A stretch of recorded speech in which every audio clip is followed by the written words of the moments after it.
Hello, today we're going to talk about lesson 4.3, congruent triangles. So remember, if two figures are congruent, they have the same size and shape. So when we talk about congruent polygons, they are congruent if and only if their corresponding angles and sides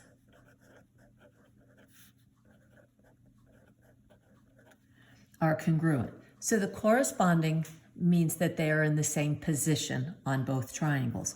You'll see that these triangles are not oriented the same way, but the number of arcs is going to indicate which ones are going to be corresponding angles. So angle E and angle B both have one arc. So those are the corresponding angles, and they are going to be congruent.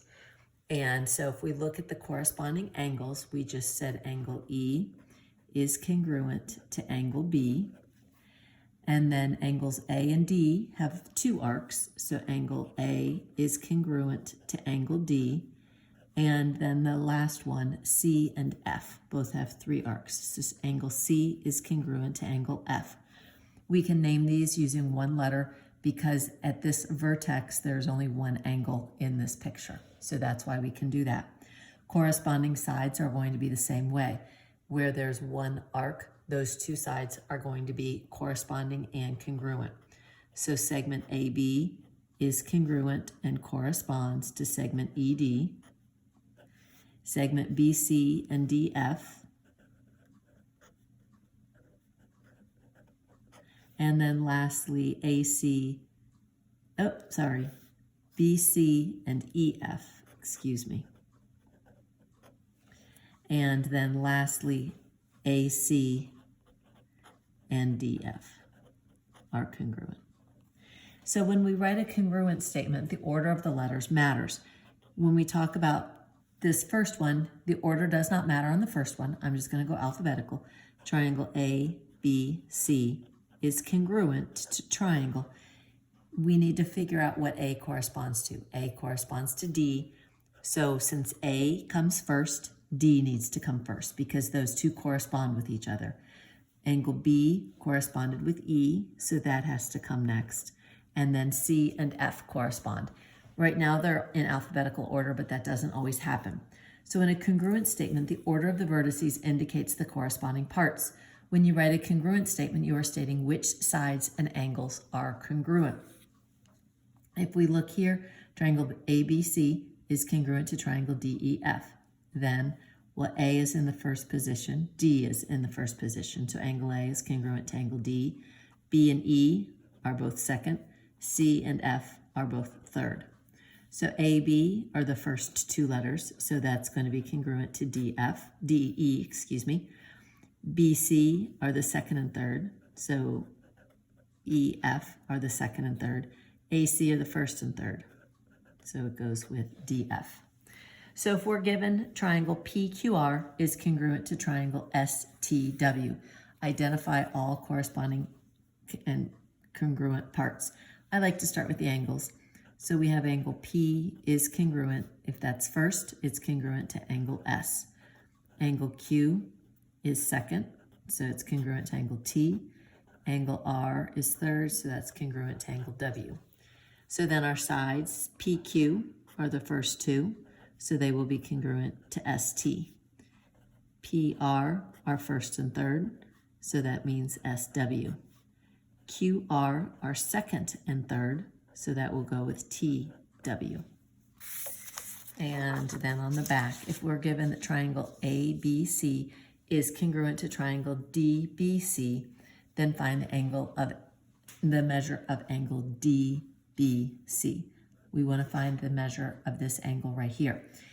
If we look at this though, we know that angle A and angle D correspond and are congruent. Therefore, this is also 49.3 degrees. We have extra information here. This is 90 degrees, but this is also 90 degrees. So we're good. We learned before that if we have a right triangle, these two are complementary. So if we do 90 minus 49.3, we will get 40.7 degrees. That's the measure of angle DBC. Remember, we play Connect the dots. B is in the middle, so B has to be the vertex. Here, we are given that triangle ABC is congruent to triangle DEF. We want to find the measure of angle F. F is the third letter. It's going to correspond to angle C. Same thing, these two are going to be complementary. Therefore, 90 minus 53 is 37 degrees, so angle F is also 37 degrees. Example 4, we have triangle ABC is congruent to triangle JKL. AB are the first two, JK are also the first two. So those have to be congruent. We can draw a picture if we want, but if we can also underline and say, hey, these are the same position, so they're congruent. So we have 2x plus 12 is equal to 4x minus 50. So we get 2x equals 62, x equals 31. If we plug it in here, we get 74. If we plug it in here, we also get 74. So we want to find the length of AB. The length of AB is 74. Example 5, use the figure to name 3 pair of congruent sides and 3 pair of congruent angles. Well, if we look here, we have quite a few angles that are associated with the vertex A. We could have angle BAC, we could have angle BAD, or we could have angle CAD. Because of that, we can't just use one letter to name the angle, we have to use 3. So if we look at this, we know that segment AB are the first 2 letters in one triangle. It corresponds to segment CD in the next. Segment BC are the second and third, so it's going to correspond to segment AD. If we look here, if we look at this angle, angle BAC, I'm going to just write BAC above it because it's in a different order. So what this does is it switches the first 2. So if I switch the first 2, I'm going to get DCA. So DCA is going to be congruent to angle BAC. So when we look at our angles, we're going to need to use the 3 letters. So angle BAC is congruent to angle DCA. Here, there's only one associated, so we can say angle B is congruent to angle D.